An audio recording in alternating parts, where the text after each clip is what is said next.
প্রিয় দর্শক, আসসালামু আলাইকুম। স্বাগত জানাচ্ছি রয়্যাল বাংলা টিভির সংবাদে। সাথে আছি আমি জাহিদুল ইসলাম রনি। এখন দেখবেন নারায়ণগঞ্জ থেকে প্রতিনিধির পাঠানো ভিডিও চিত্রে রয়্যাল বাংলা টিভির সংবাদ। ২৫০০ যৌতুকের দায়ে নির্যাতনের শিকার গৃহবধূ তানজিলা আক্তার। শ্বশুর, শাশুড়ি, ননদ ও স্বামী শাকিল কর্তৃক নির্যাতনের শিকার এমনই অভিযোগ গৃহবধূ তানজিলা আক্তারের। প্রেমের ফাঁদে ফেলে বিয়ে, পরবর্তী যৌতুকের জন্য বিভিন্নভাবে নির্যাতন করেছেন গৃহবধূ তানজিলা আক্তারের স্বামী শাকিল, শ্বশুর মজিবর, শাশুড়ি শাহানাজ ও ননদ ইভা বেগম। শাকিল এর পরিবার কর্তৃক নির্যাতনের শিকার তানজিলা আক্তার বলেন, আমি ২০১৭ সালে বদিউজ্জামান উচ্চ বিদ্যালয়ের ৮ম শ্রেণীর ছাত্রী ছিলাম। বিদ্যালয়ে যাওয়ার পথে শাকিল রাস্তায় দাঁড়িয়ে বিভিন্ন সময় আমাকে প্রেমের প্রস্তাব দিয়ে যেত। তার প্রস্তাব আমি প্রত্যাখ্যান করি। পরবর্তীতে বিভিন্ন কৌশলগতভাবে আমাকে তার প্রেমের ফাঁদে ফেললে উভয় পক্ষের সম্মতিতে আমরা বিবাহ বন্ধনে আবদ্ধ হই। বিয়ের ৩-৪ মাস পরেই শুরু হয় আমার ওপর অমানবিক নির্যাতন। পরিকল্পিতভাবে লোভী এই পরিবারটি যৌতুকের জন্য বিভিন্ন সময় অমানবিক নির্যাতন শুরু করলে আমার বাবা ধাপে ধাপে ১৫ লক্ষ টাকা দিতে বাধ্য হয় তাদের। ভুক্তভোগী অভিযোগ করে বলেন, বর্তমানে আমার স্বামী ও শ্বশুর শাশুড়ি আমার কোনো খোঁজখবর না নিয়ে বিভিন্ন হুমকি-ধুমকি দিয়ে যাচ্ছে। এমনকি আমার ছোট বাচ্চারও কোনো ভরণ পোষণ দিচ্ছেন না তারা। বিস্তারিত দেখুন ২৫০০ থেকে প্রতিনিধির পাঠানো তথ্যচিত্রে। আমি যখন ক্লাস 8-এ পড়ি তখন ফোনটা দিয়ে রাস্তায় যাতায়াত করতো। আমারে বিভিন্ন সময় ফোন নাম্বার, তারপরে বিভিন্ন সময় আমারে বয় দেখাইতো, প্রপোজ করতো, মানে বিভিন্ন সময় বিভিন্ন রকমের বয় ডর দেখাইতো আমারে। কি জন্য ভয়টা দেখাইতো? ওর সাথে রিলেশন করার জন্য, ওর সাথে সম্পর্কে যাওয়ার জন্য আমাকে ভয় দেখাইতো। তারপরে ওর সাথে সম্পর্ক হইল, মানে সম্পর্ক হওয়ার পরে ওই আমার বিভিন্ন রকমের প্রস্তাব, বিভিন্ন রকমের ফাঁসানোর জন্য, মানে ওই বিভিন্ন আমাকে প্রণোভয় দেখাইয়া মানে বাজে বাজে ছবি নিয়ে আমার তারপর ওই ছাইড়া দিছে, ব্ল্যাকমেল করে ছাইড়া দিছে। ছাইড়া দেওয়ার পরে আমার বাপ মা জানাজানি হয়েছে।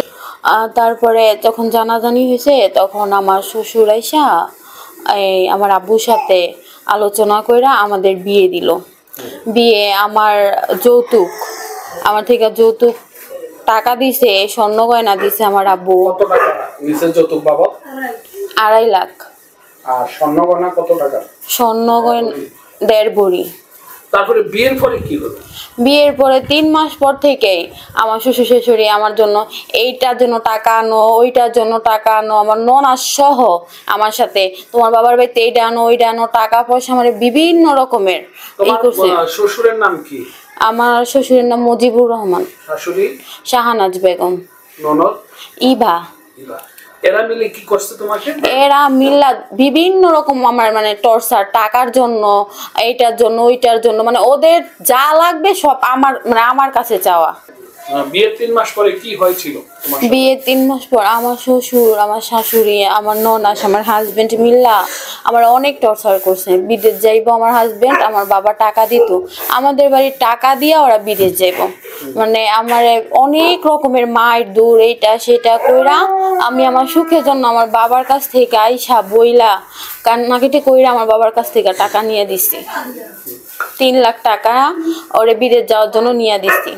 তারপর ওই বিদেশ গেছে, যাওয়ার পর ওই আবার আমারে ফোনে হুমকি দামকি, ননাস শাশুড়ি এরা বাড়ির থেকে টাকা না দাও, নাইতে এটা করমু হেটা করমু, ছাইরা দিতে কমু, টাকা না দিলে দোকান লইব। আমার ভোলায় কি বিদেশ গেছে ওই মানুষের দোকানে কাজ চাকরি করার জন্য, ওই দোকান লইব ওই দেশে। এরকম করতে করতে ৪ লাখ টাকা আবার আমি নিয়ে দিছি। ৪ লাখ টাকা নেওয়ার পরে কি করছে? ৪ লাখ টাকা নিয়ে ওই দোকান রাখছে। তোমার কি কোনো খরপোশ পাঠাইছে? আমার এই খরপোশ মানে ওই যদি ৫,০০০ টাকা যদি ১ মাস দিত আর ৬ মাস দিত না। ৬ মাসই আমার না দিয়ে আমার ফোনও দিত, যোগাযোগও করতো না। বিভিন্ন রকমের মেয়েদের সাথে ছবি, এইটা সেইটা বিভিন্ন রকমের ছবি আইতো। ও মানে ওই দেশ থেকে ওর অনেক শত্রু, মানে দোকান লইতো তো এর সাথে শত্রুতা মানি কইরা। তো ওই লোকেরা কিভাবে জানি না, বা ওই দেয় না কে দেয় আমি জানি না, আমার মোবাইলে ছবি আইতো। আসার পর মা ওরা আরো মিল্লা ছবি দেখানোর পরে আমার সাথে ঝগড়া, মায়ের দূর, মানে বিভিন্ন রকমের আমার অত্যাচার। আমার রাখবো না, এটা করবো সেটা করবো, বারবার আমার হুমকি দেয় ওরা। পরে এই বিদেশ থেকে মানে সে কি পরে কি দেশে আসছিল বা কোনো? হ্যাঁ হ্যাঁ, বিদেশ থেকে দেশে আসছিল। আমার বাবা ওরে আসার জন্য 2 লাখ টাকা দিছে। 2 লাখ টাকা দেওয়ার পরে ওই দেশে আসছে। অনেক বিচার আচার অনেক কিছু করার পরে, আমার সাথে অনেক টর্চার করার পরে ওই বিদেশ থেকে আসছে। আমার বাবা 2 লাখ টাকা দিছে, পরে ওই এত বছর লাগায় বিদেশ করে ওর কাছে বাড়িতে আসার টাকা নেই। আমার বাবার টাকা দিছে, পরে ওই বাড়িতে আসছে। আসার পরে কি করছে? আসার পরেও আমার শ্বশুর শাশুড়ি আমার সাথে অনেক খারাপ ব্যবহার করছে। আমার একটা ননাস বাড়িতে থাকে, আমার একটা রুম দিত না থাকার জন্য, আমার কোনো কিছুই করতো না। ওরা অনেক টর্চার করতো আমার সাথে। করার পরে আমার আব্বু ওরে আসার পরে আবার টাকা দিছে। মানে ওই বিদেশ থেকে আসার পরে আবারও আমাকে এমন মার দূর, মানে বিভিন্ন রকম বিভিন্ন গালিগালাজ এটা সেটা, ওরে আবার টাকা দিত ব্যবসা করার জন্য। মানে বিভিন্ন সময় আমি ওর সাথে মানে কি বলবো, থাকার মতো না টাকা না দিলে। পরে আমার আব্বু বাধ্য হয়ে আবার 3.5 লাখ টাকা দিছে।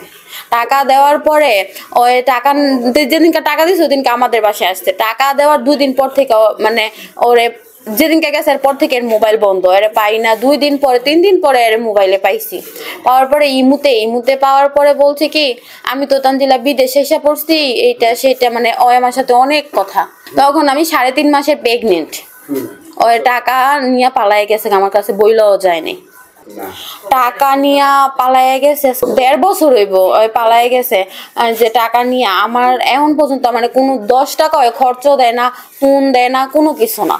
তোমার ছবি দিয়ে কি সমস্যা করে? আমার ছবি দিয়া বিভিন্ন রকম ক্যাপশন দিয়া বিভিন্ন খারাপ খারাপ মন্তব্য লিখে আমার আব্বু আমাদের ফ্যামিলি সবার নামে ওই মানে বানোয়াট লিখে আমার মানিজ্জত বা আমার মানে আমার যত খারাপ লিখে আমার নামে ওই ছাড়তেছে।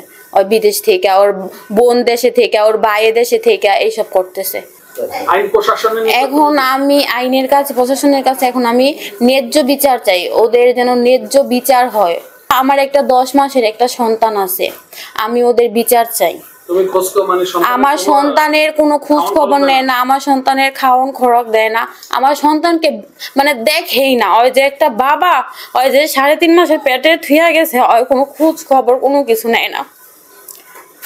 ওই ফোনটাও দেয় না আমারে, যে আমার সন্তান দেখবো, ফোনটাও দেয় না।